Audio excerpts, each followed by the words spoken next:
In this video, we're going to talk about abandonment analysis as it applies to capital budgeting.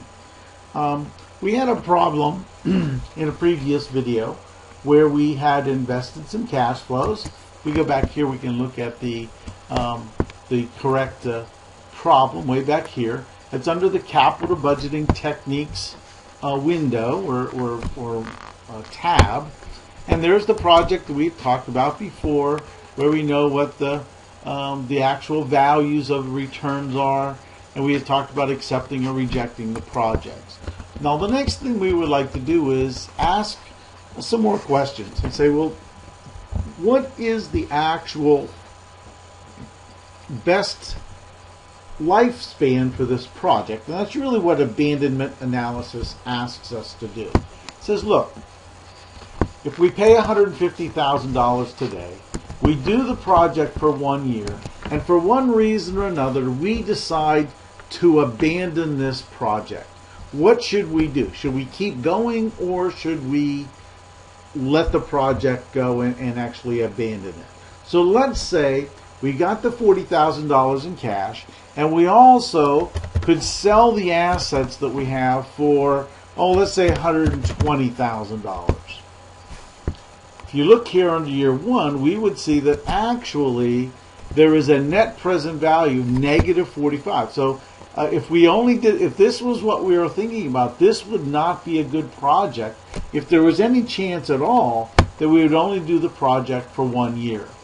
So what about the next year? Let's say in the next year we could get $100,000. Well, now what you can see is what? The net present value to do the project 2 years. Now we'd spend $150 this year. We get $140 during the year. The next year we'd get another $50,000, but then we would sell the assets for $100,000.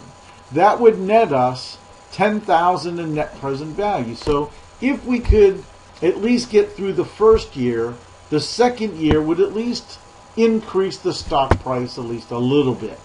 What about the next year? Let's say the next year we go to $80,000 is what we could receive.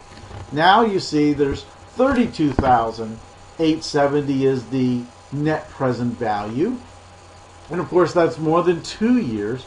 So we really hope, or we really like to see, if we get past the first year, we want to get to the third year so we can actually get some value.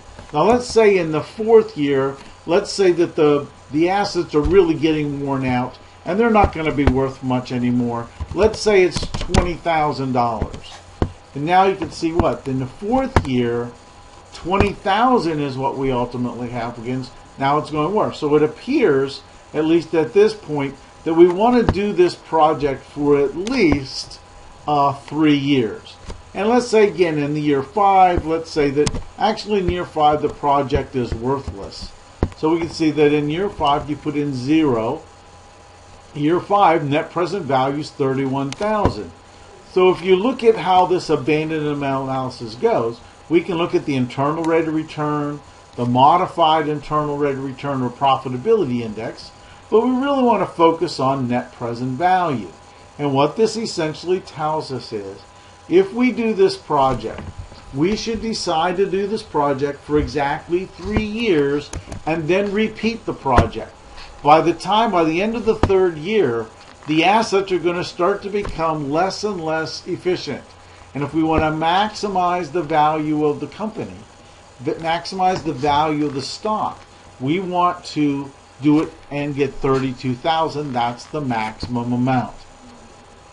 Now doing it for 2, 3, 4, 5 years increases the stock price, but not to the maximum extent. So what this tells us is that what the technique, or what the phrase is, the term is, this is the economic lifespan of the project. We should do this project for 3 years and then repeat the project again. So that's how you use the abandonment analysis in capital budgeting.